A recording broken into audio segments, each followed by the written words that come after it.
Give the call to the honourable member for Corangamite. Thank you, Speaker. My question is to the Prime Minister. The Voice referendum is a once-in-a-generation opportunity for Australians to come together, to recognise and listen to Aboriginal and Torres Strait Islander people. What message did AFL great Michael Long share with the Prime Minister this morning about the referendum, and how will it bring our country together? Call to the Prime Minister. I thank the member for Corangamite for her question and for her passionate advocacy of the rights of Indigenous people in her electorate and beyond.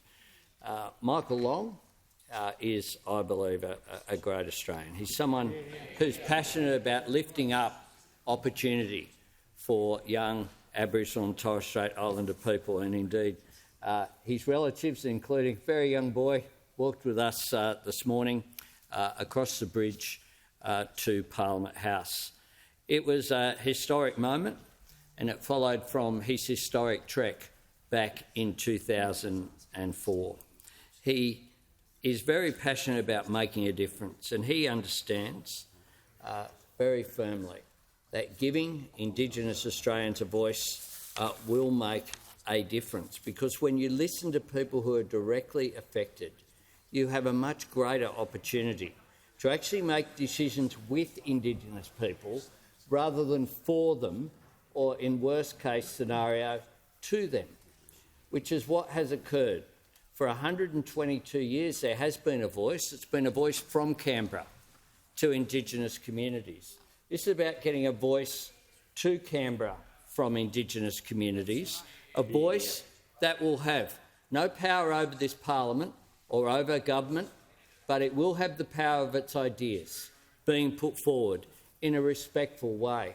And I thank Michael, along with Pat Farmer, who I had the honour of trying to keep up with on his run for the voice in Sydney just a few weeks ago. Pat Farmer, a distinguished former member of this place, the former Liberal member for Macarthur.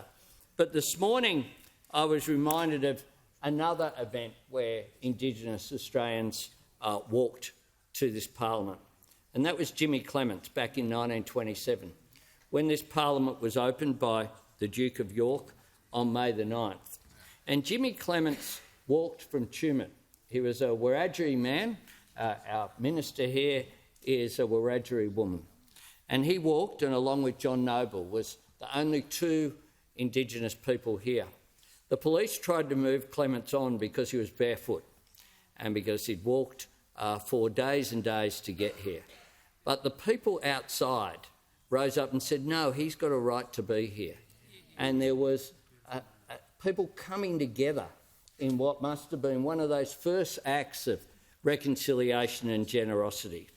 On October 14, just as Indigenous Australians have walked those distances, we are being asked to walk just a few steps, to, with a hand outreached, as I did with Michael this morning, to just join it. That's what Australians do. That's what Australians do, to move forward together.